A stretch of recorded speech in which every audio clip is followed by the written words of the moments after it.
Okay, here's the question. Is your business awake? Is your business self-aware?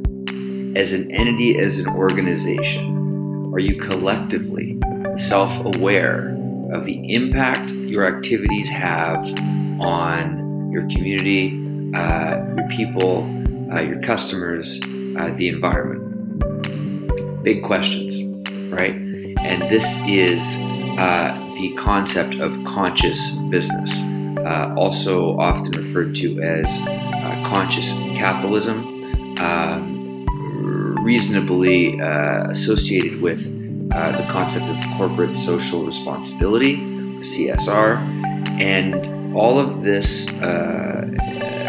aligns into a concept of principled business operation, principled business activities, and not just, a conscious business is and, what you can refer to as an unconscious business isn't. I would suggest we all come from the same place or intentions, often or generally speaking, to do good or to create good, at least in those circles we are involved in. But to suggest that there is a place to go, a place to be, or to strive towards in executive management, in startups, in industrial avenues, in technology, to apply conscious principles or to integrate conscious principles into the operation and activities of a company, right through the whole organization and everything it touches. When we begin to embrace conscious lifestyle habits, when we begin to embrace the art of consciousness, the self as a conscious entity, as in how do I feel today, and listening to that as a function of what makes me feel good versus what makes me feel not so good, and making conscious choices towards those things that feel good for myself, towards how I treat other people and how I engage with them and how I interact with them. Aware of myself as a function of, do I hurt this person when they spend time with me? Do I treat this person with respect when they spend time with me? Are people, levitated by their experience with me, or are they worse off for it? And in what respects? And no matter what those experiences are, no matter what respects those are in, how do we shift and how do we make those adjustments to improve that experience? And you could say it comes from, karmic principles, in that, of course, what you give out, you receive.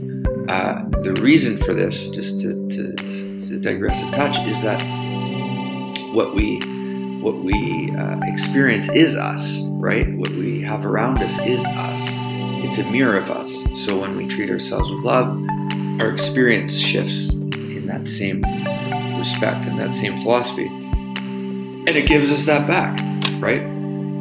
So as a business, we are operating. And what are we doing as a business, right? We are providing a good or a service to the world and the universe that in return, the world and the universe will reciprocate with what? Well, as a business, with money. But what is money? Well, money is energy. So what type of energy are we receiving? And what type of activity are we doing to generate that receipt? And what type of karma is attached both to the activities energetically that we are executing as a business, as a corporation, as a sole proprietorship, as a startup, as an established Fortune 500 company? What is the impact of those activities on the world? And is that generating good karma for the company or the organization or your own activities? Or is that generating negative karma? The money you're receiving, is that positive energy, or is that a heavier energy?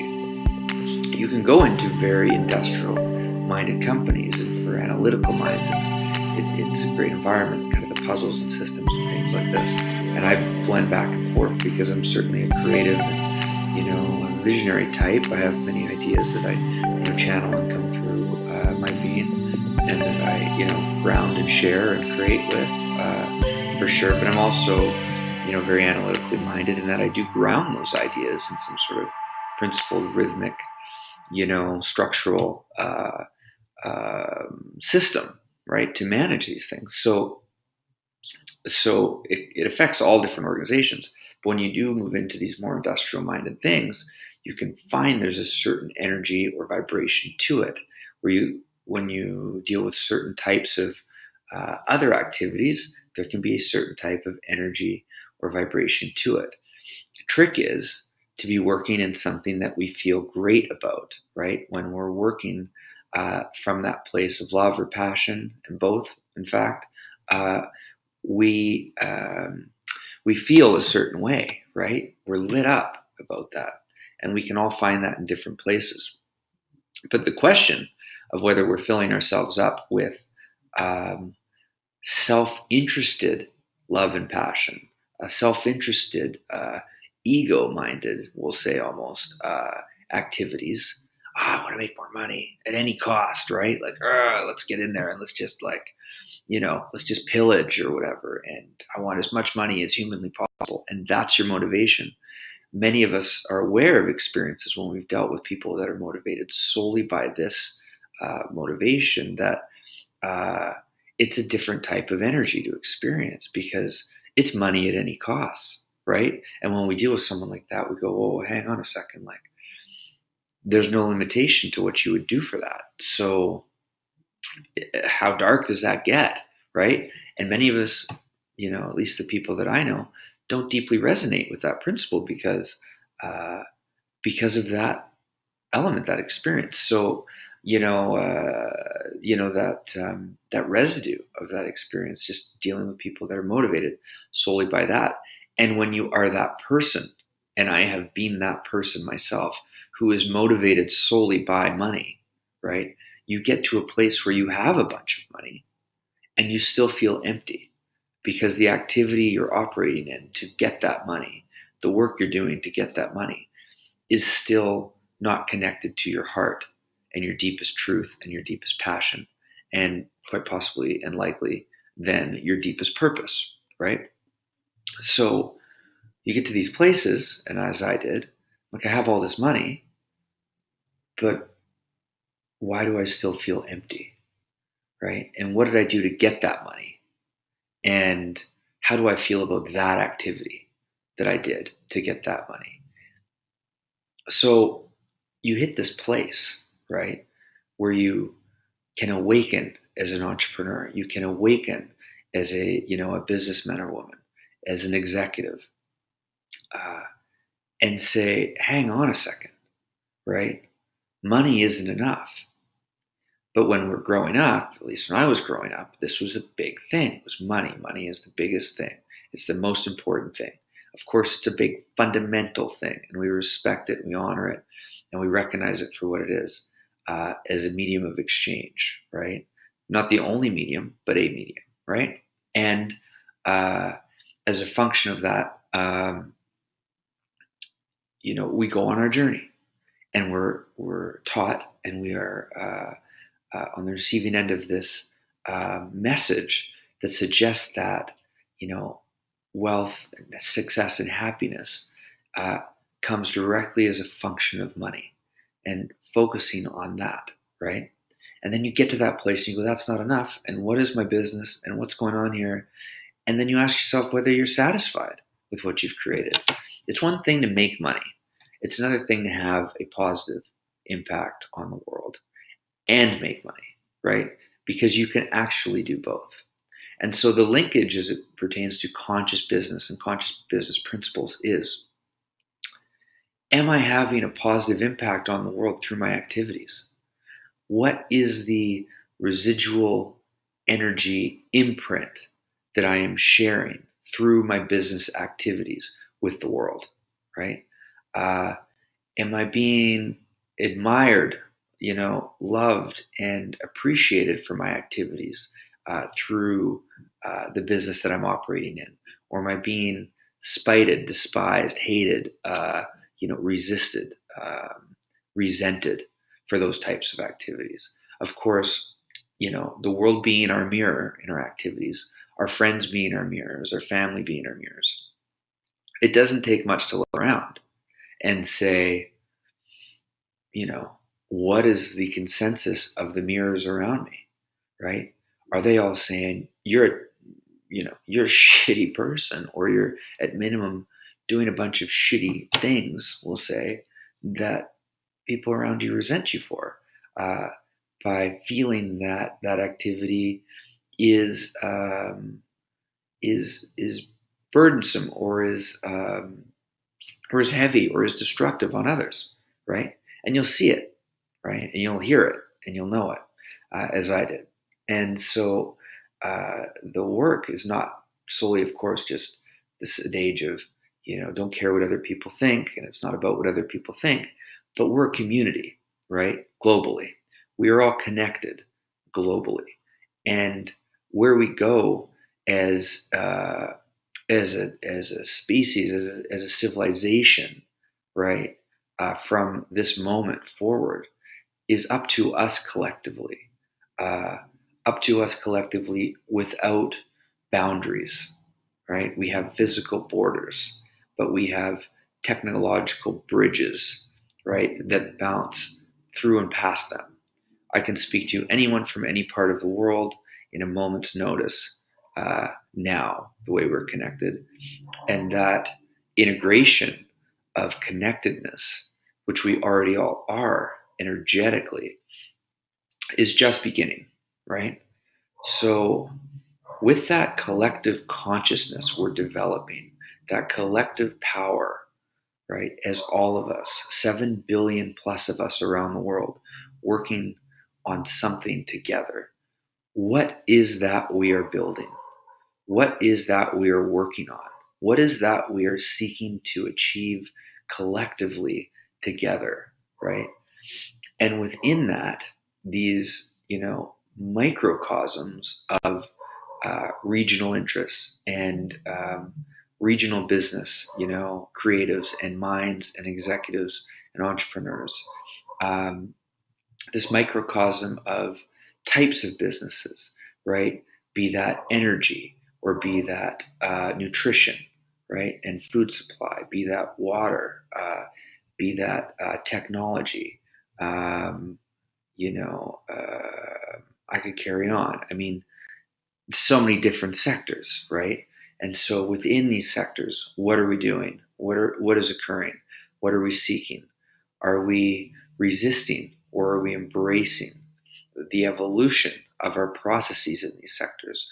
Are we opening, right, to grow and evolve within those sectors to make better and deeper and more positive contributions, coming from a place of good, right? Coming from our hearts and our deepest heartfelt intentions, versus what we feel we need to do, which is make money, right? Conscious business understands that what it gives, it receives, right? So if it gives great value to people, it will receive great value in kind. And that is the principle at base of a company that is self-aware. A company that is struggling, I would suggest, is a ways away from that, where it does not realize that its sole activity is to provide tremendous value to the world, period. And so we observe conscious business. We acknowledge conscious business. as a growing and emerging field of consideration, of activity, of support and interest and growth, right? So where do we begin? For my part, I used to run industrial-minded companies, mining in particular, but resources, both mining and oil and gas. And they have their place, right? We can protest, we can resist a number of those elements as it relates to our present state of the world. Noted, valid, I understand it, right? Because in those activities, they're very disruptive on the environment in many respects. There are a number of examples, ways that those activities have exacerbated disruption on the environment. Valid. They've potentially disrupted communities in a number of different areas. But they also do a lot of good, right? They are materials that are used in all of our products, or many of our products, we'll say, at present. And they also can bring a great deal of prosperity if there's the demand for those materials in other parts of the world within a community that has those materials to share them, right? So there's valid, natural market forces as it relates to these materials that are being mined and that are being, extracted through drilling, techniques and what have you. But what is occurring, of course, and what needs to be considered is the evolution away from some of these sources, some of these materials at minimum, and it can take, a considerable amount of time. It takes a considerable amount of invention, to evolve through the use and consumption of a lot of these things. And case in point is, renewable energy and solar sources, and the work of Elon Musk and Tesla is a function of, truly, mainstreamly, acceptable, electric power sources, right? Renewable power sources, as opposed to, oil or gas as fossil fuel use, right? So this is happening, right? So as a conscious business, where are we at in this? When I was running these types of companies, I was enamored, and I'm still thrilled with the joy of the treasure hunt, right? There's a spirit in that. There's a very childlike spirit in that of exploring for something that is a treasure, right? And that spirit is deeply embedded in those communities where once you get there, right? I realized what I was doing. I was called to a First Nations negotiation of a company I ran, and the community was pissed, right? Because what I essentially did from my boardroom desk is, advance this project by bulldozing a road right through their backyard. I mean, like literally, right? And when I got there, because basically I get the phone call and said, we need to talk, and I thought, well, here we go. Let's go see what's up. And I went and met with the community leaders and locals, and spoke with them, and began to work through these items and issues. And it's an incredible thing when you recognize the vibration of your activity, the impact of your activity on others, right, and on the land. And it's not just as business, but in life, right? When you awake consciously, when you awake to your imprint, your experience, and the way you just behave, and you go, holy shit, right? What am I doing? Why am I behaving this way? Why was I doing that? And I mean, we're variations of it. I'm not to be too hard on myself, but there's elements of myself that weren't, the highest vibrating, potential parts of myself offering the greatest good, right? You dip into places like anger or self-destructiveness or things like this, we'll just say, right? And so when you bring that to like a corporate level, to like a business level, you become aware of it personally, and then you become aware of it corporately, right? And they can tend to happen at the same time, because you can be sitting in a place like in a cubicle, and you're just doing something like tap every day at your desk, and you're like, man, I'm just dying inside. What am I doing here? I'm not passionate about this. I'm not thriving. I'm not like breathing in the fresh air. I'm not in it, right? And the work you're doing in front of you, it's either something you feel good about contributing, or you're like, why am I doing this? Well, I'm doing this because I feel I need a paycheck, not because I feel like I'm making a difference, right? Or I feel like I'm actually growing or advancing, right? Kind of our collective experience. So for me, when I went out to this community for the first time, it was so humbling, right? Because I like to appear, I like to consider myself, uh, a person who does good, right? A thought leader, an industry leader, a creative entrepreneur, a next gen entrepreneur, right? An up and comer, a real, contributor, a real leader of our community and in shaping who we are and who we become. So when you get there and you're like, my contribution right now is bulldozing through someone's backyard, right? And they're pissed. I mean, right? You would be if a bulldozer just rolled through your backyard today. You empathize with them on that level, right? And these people were still even pro development, but there was this resentment, like, who do you think you are, right? And I'm sitting there and I'm going, who do I think I am? Right? Like, what am I doing? And so we worked through this amazing process, and it took several months of integrating that community into this project, understanding the potential of what it could become and the way it could benefit, communities, in the area, but particularly theirs, being right front and center on the lands that held the resources in particular that we were seeking, right? So it's a fantastic experience as it relates to opening my eyes and opening just, my soul to my work, and recognizing in my work, the legacy that I'm writing of myself. Who am I when I leave?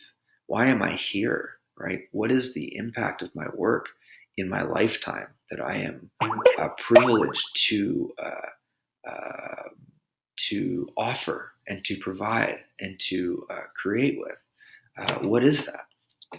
And you do that soul searching, right? And you say, well, let's look at it that way. How would you like to be remembered, right? What would you like to be known for? We're going to erect a 6-foot statue, in your honor when you pass. What is that going to say?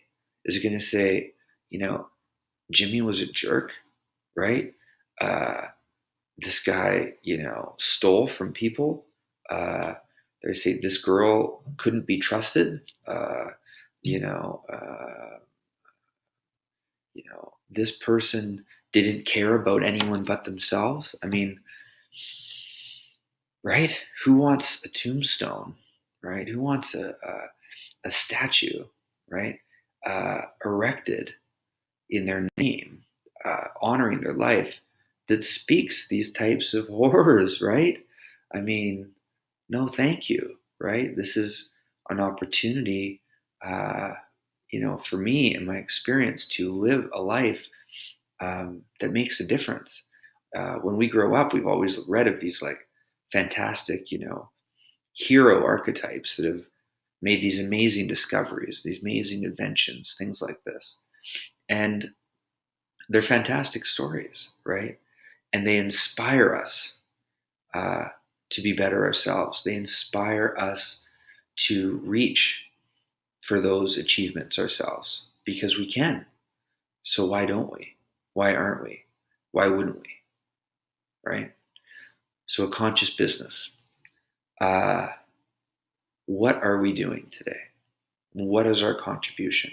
As you watch this video, if you are in business or moving into business, you could be an executive of a Fortune 500 company, or you could be a startup, student right out of university or in university, looking to move into your path with your new project. The question is, and this is in the interest of raising the level, right? Making money is not that complicated, right? If the only thing you want to do is make money, right? There's 1,000,001 places you can go out and just get a job, right? And just flip a burger, right? And close your eyes and say, thank you very much. and day in and day out, you go do that work. And no judgment to those who do. It's to each their own, right? But within each of us, we have this potential, we have this opportunity to make a real contribution through our ideas, through our activities, uh, through our connections uh, to and with the world. And when we look at the world that way, there's so much magic, right? There's so much beauty in the world to see what is possible for us in our ideas to create and play and contribute in ways that what we give, we receive, right? So if we help somebody as opposed to cut them off, right? If we work with somebody as opposed to polarize them, right? Then we find that that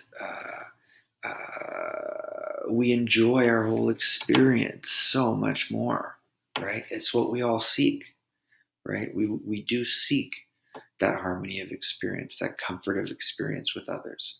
We're all welcome in the middle together, collectively, as a family. So, as you're looking at your own situation, we're looking at, is your business conscious? My initial question. Are you awake? Is your business awake, right? Is your business aware of itself? Have you ever asked the questions in your enterprise of what kind of impact your business is making, right? You can flip burgers. Let's go with this analogy. But as a burger joint, is your burger company conscious, right? And on what levels do we explore that? So there's a whole number of areas where we explore the high vibrating, conscious,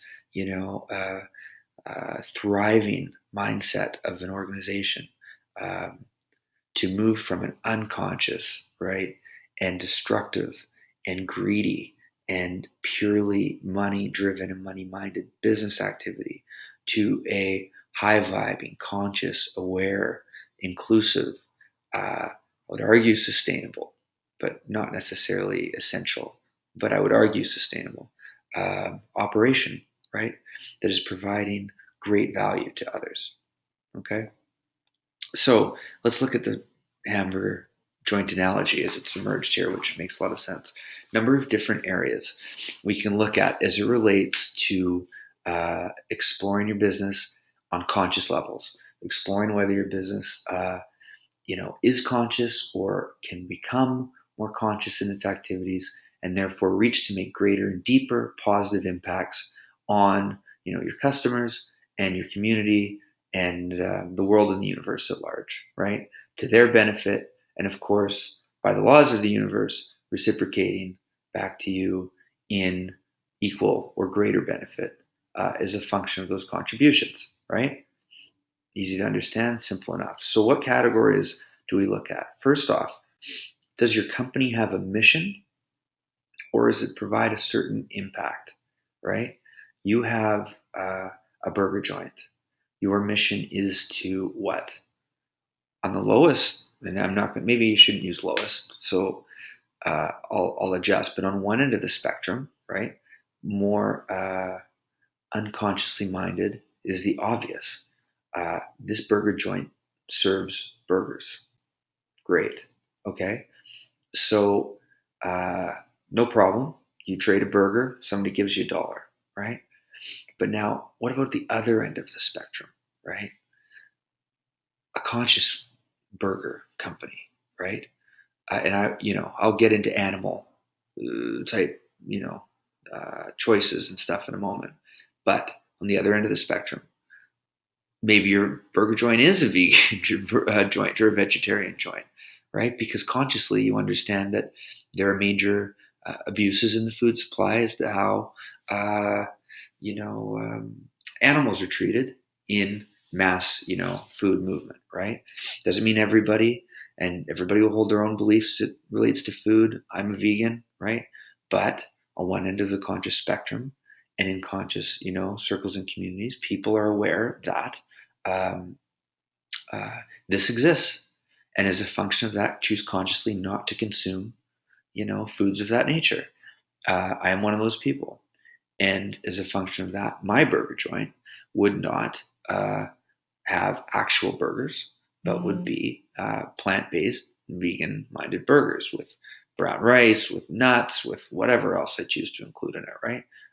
There's all kinds of ways. Quinoa, always a good choice.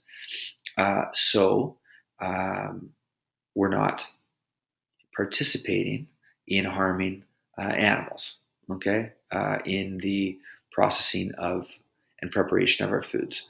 Secondly, we're not just serving a burger, right? But maybe every proceed of a burger sold goes to help some underprivileged aspect of the community. Maybe the homeless, maybe maybe orphan children or children in need. There's something to this effect.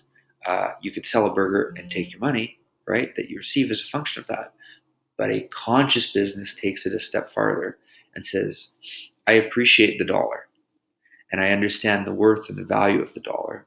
And yet I also understand the worth and the value of my contribution through this exchange to the greater good and the greater community. Therefore, I offer a percentage of this dollar to that.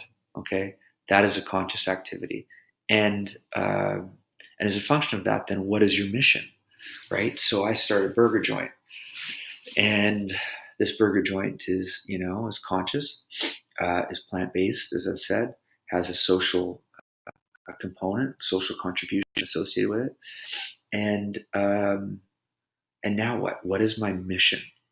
We choose to sell 1 million plant-based burgers. And that 1 million plant-based burgers will generate, I don't know, $100,000, right? Raised for, the local community center, or for, children in need at Christmas, or, I could go on, right? Or children in war zones around the world. Something to this effect, right? So a conscious business not only has the actual activity of we are going to sell a burger, but we've taken it from we're going to sell raw beef burgers, right? The heaviest, leanest, meanest, biggest, fattest, with bacon and cheese and triple patties, and as bad ass as it gets burger, right? With all that raw, everything going on, which many would suggest is also not really tremendously great for your health. And we take this vibration to a totally different level. We say it's a plant-based burger because it's good for your health. We say it's a contributing burger because a portion go to proceeds.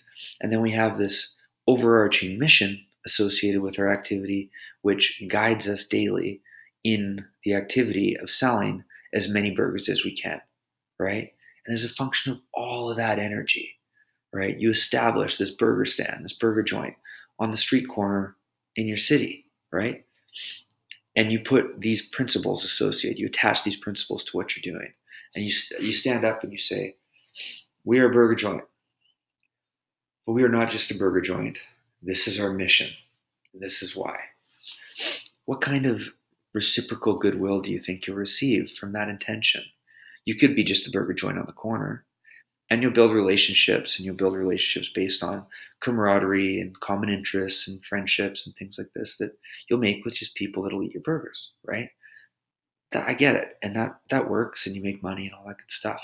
But the art of consciousness, of awakening, of emerging to new levels of activity, right, is reaching beyond that and saying, how far can we take this? What is possible to reach into a new paradigm, a new level of our operation as a company or as a startup, right? Or on a pop-up project. What is it that we're doing that connects these other dots? And I suggest to you that when you do that, you connect those other dots, you will be so active because others will come out of the woodwork to support you and surprise you all over the place in ways you'd never imagine, because we believe in these things, right? Deep in our hearts, we all want to believe in these things. We all want to feel we're doing some form of good. And we generally believe we're doing some form of good until that moment where we go and we realize I'm not, right, in my activity doing that form of good. I'm actually driving a bulldozer through somebody's backyard. I'm actually supporting and facilitating the slaughter of, countless animals in torturous conditions to contribute to this food chain as opposed to other sources, right? So, not to use that analogy and get too deep into that topic, because I'm sure there's plenty of, meat eaters and all that that'll cross paths with this video.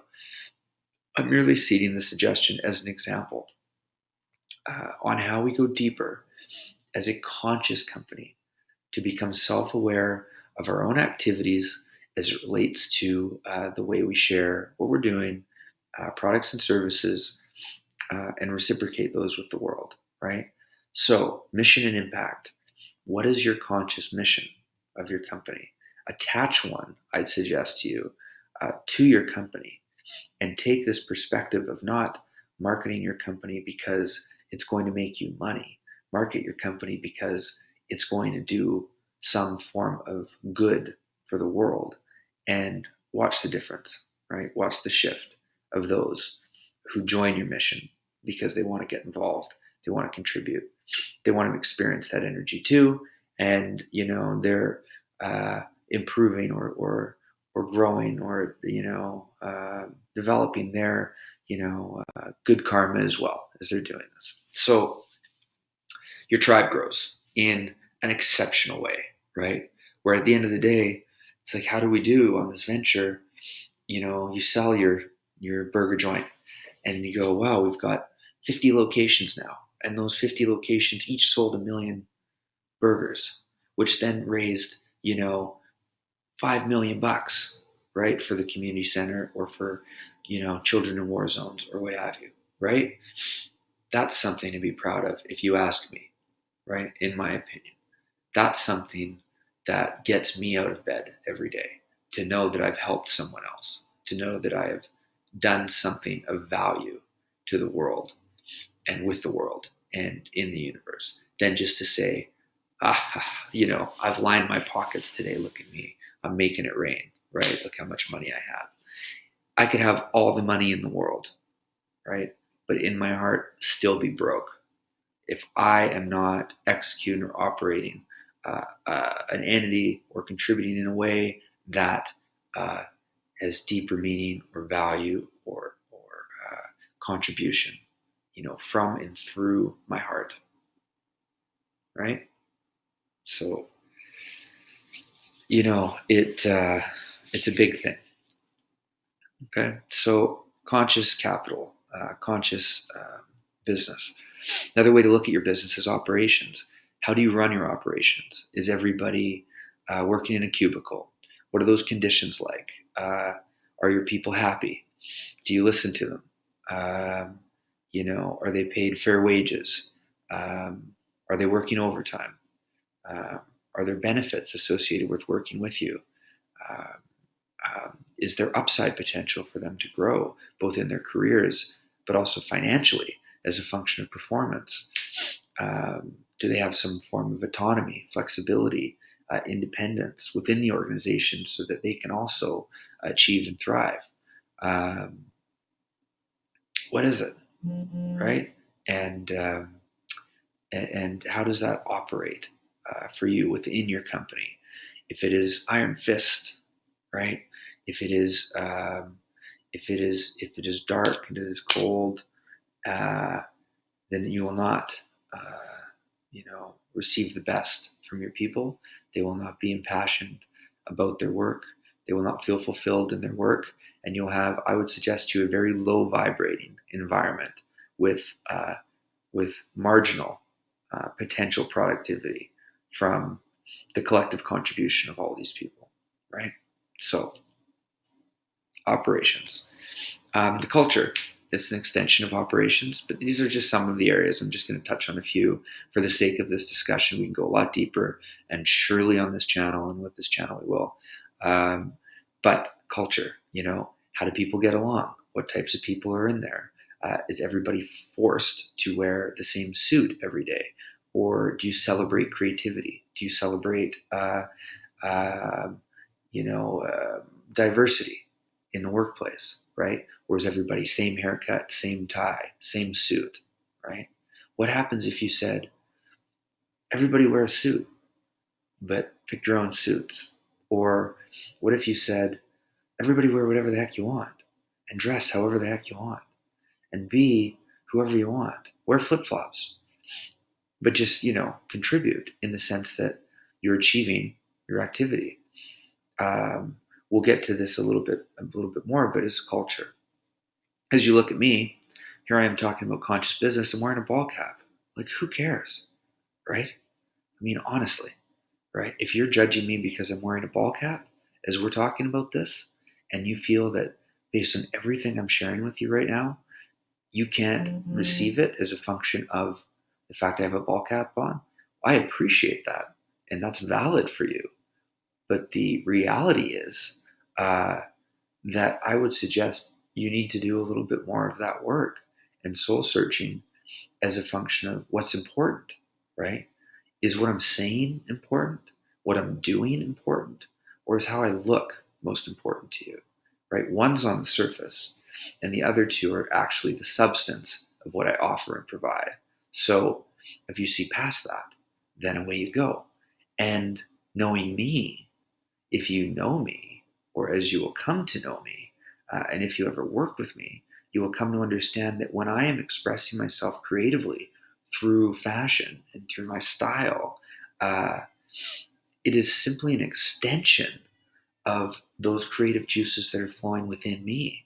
And when I am open that way, I am my most productive, thriving, highest vibrating self, right?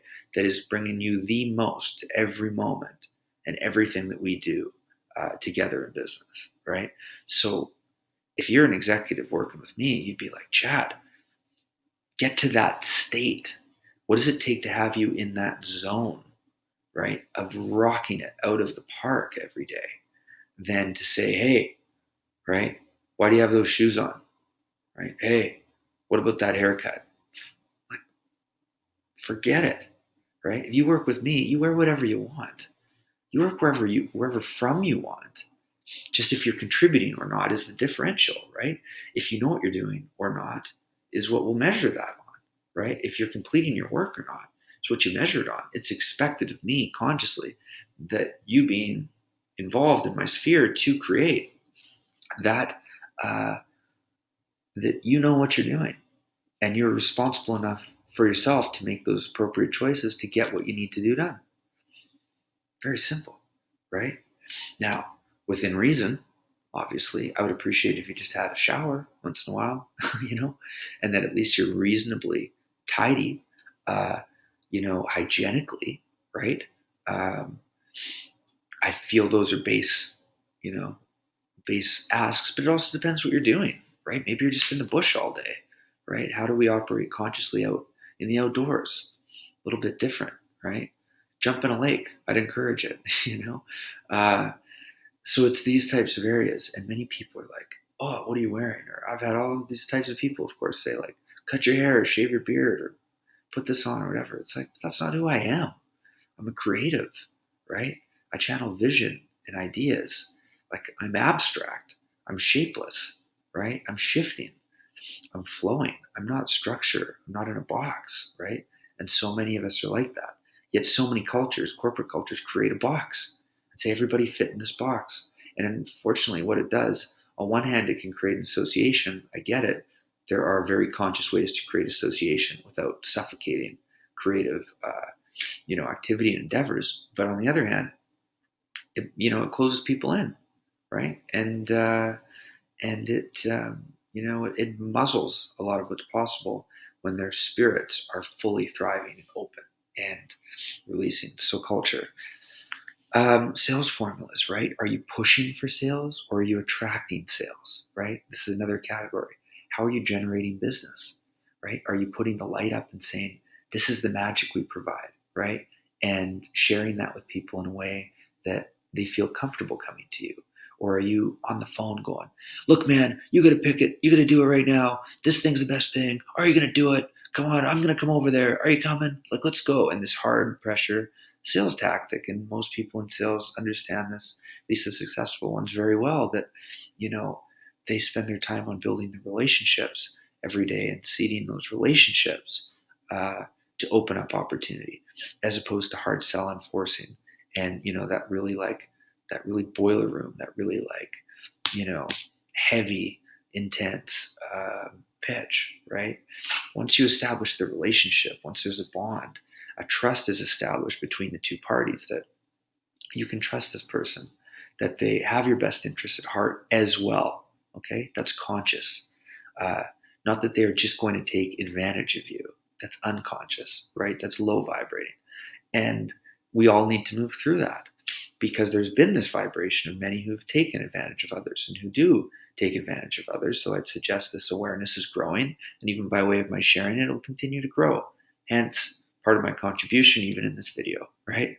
So that's the work, right? And you build that bridge of trust, and the resistance comes down, and the magic opens, where two parties, two businesses, two people, a sales representative or a corporate development representative and a client or an investor can connect and build this bridge.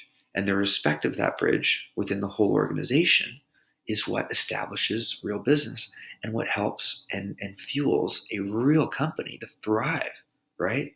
Like rock. Because that person then turns around and says, I dealt with Jimmy over at XYZ Co. Man, they're cool, right? This guy was super chill. He didn't press me too hard, but he answered all my questions. He definitely demonstrated the value. He knows his stuff really well. And, I've tried it out. And he also gave me an opportunity to try it out with no real risk attached to it. And I did. And I'm really impressed, right? It's really great stuff. You got to check it out. And he tells that to 4, 5, 6, 10 people. And those 4, 5, 6, 10 people come back and say, hey, Jimmy, I heard this is really great. And so then your company grows, right, by that contribution. So the flip side, if it's like, this guy, Jimmy, just keeps calling me every day. I don't know how to get rid of him. I don't know where he got my number, probably from some phone book or some, lead sale something. I don't know what the deal is, but he's calling me 3 times a day. He's badgering me, and he's saying, hey, have you decided? You got to do this. You get in here.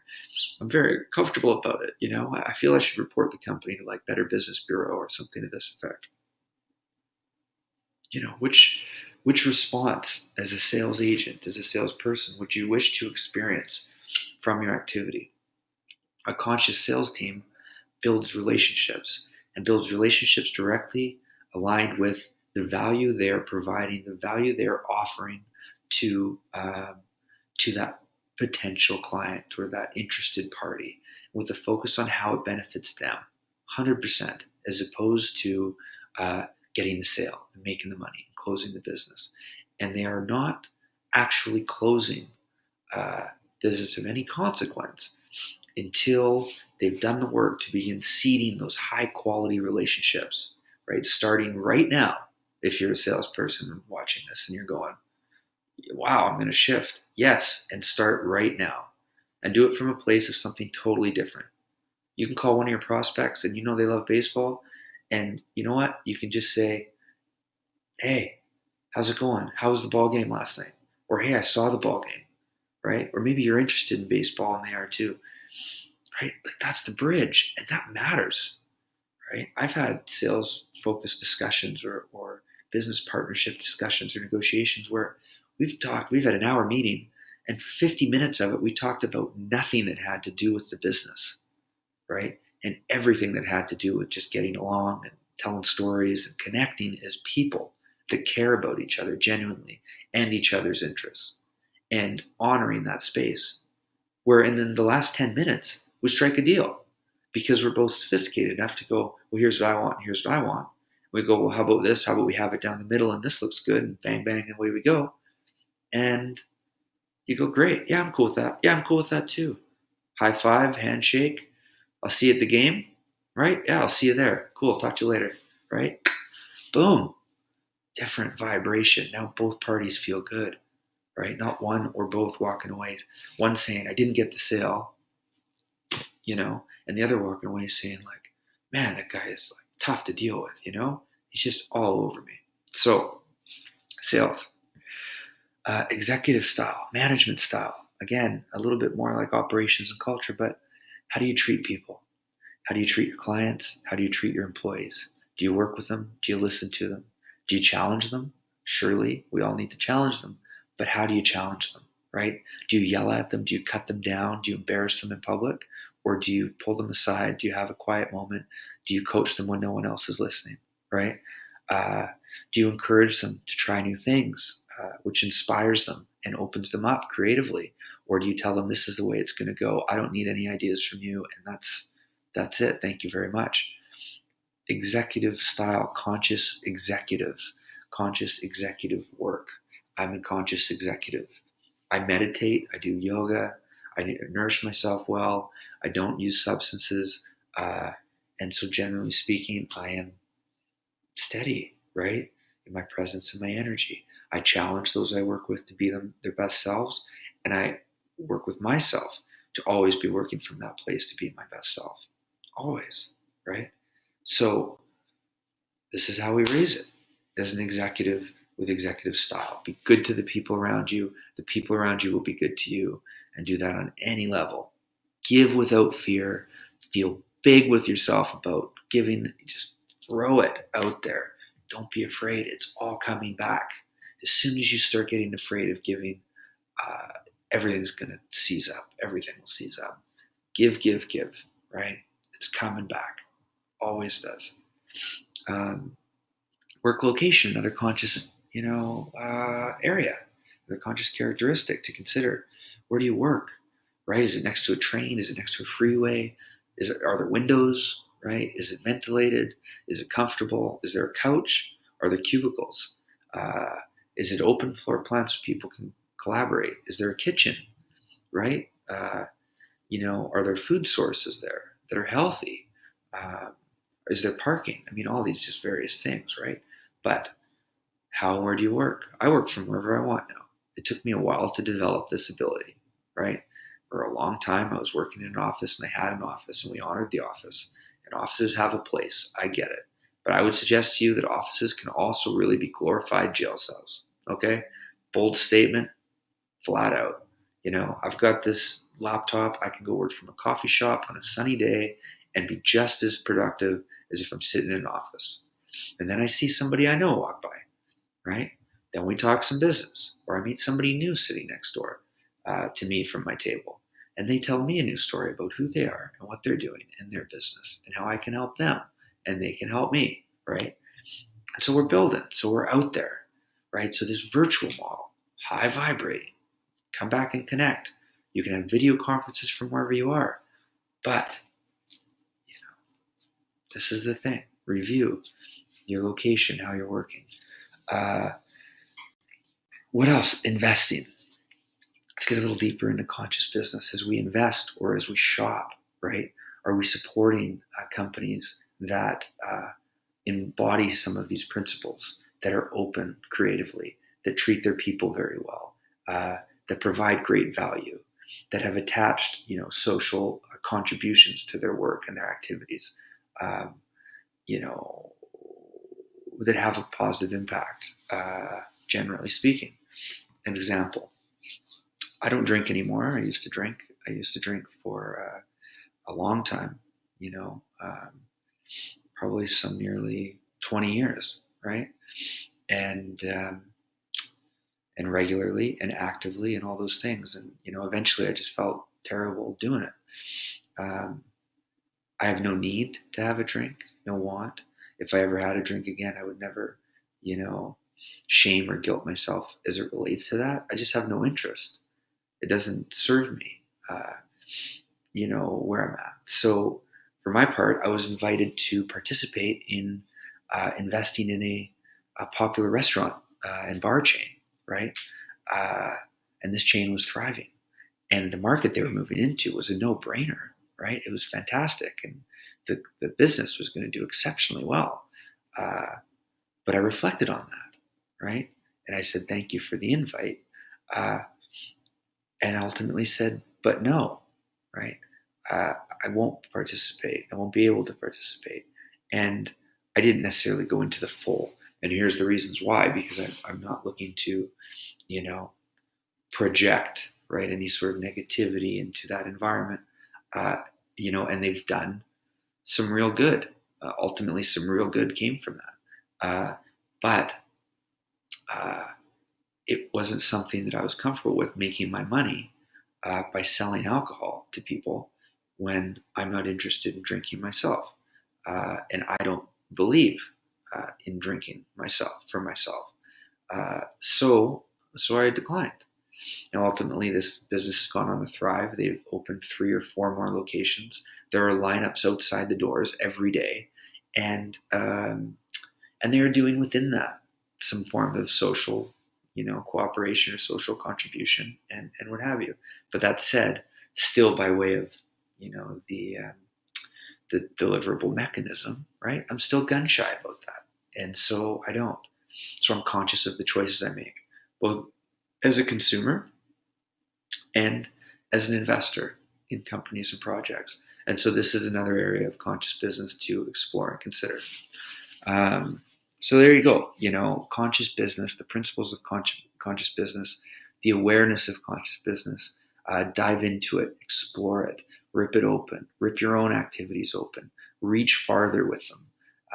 How can you do everything you're doing and take it one step farther to the benefit of others? How can you really solidify and crystallize a highly impactful opportunity or method in your creative ideas? Startup entrepreneurs, right? In your creative ideas. How can you build and establish businesses that carry this positive karmic contribution or this good will with them, just baked into the project, just baked into your product or your service? Reach for that, and you'll find greatest fulfillment in your activities.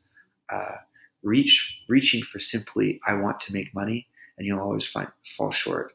Add real, substantive, deeply purposeful and connected value to what you do, and all the money will come, right? So there you go, conscious business. I'm going to touch on this a whole lot more, but I'm happy and thrilled to introduce it today because it's something I've really moved into myself, something I'm very aware of, and something I reap the rewards from on various levels every day, despite the fact that even with my level of awareness, I still too can do a better job of integrating conscious principles into every aspect of my business and activities, which I certainly will continue to do. So thank you very much. Hope you've enjoyed this video. Comment, share, like, subscribe. Let your other friends know, entrepreneurs, colleagues, other executives. Share this stuff. Let's move this message around, right? This and these videos are part of my contribution to share the insights that I know have and have learned over an extended period of time that I've been operating in business. So I hope you've enjoyed this. Wish you the best of luck. In fact, below, share me your conscious business ventures. Share with me your conscious business ideas. Show me how you've integrated business consciousness or conscious principles into your operations. Comment that below, and so everyone else can see it too. I think that would be fantastic. And until next time, this is Chad McMillan. We'll talk to you soon. Wish you the best of luck and have a great day.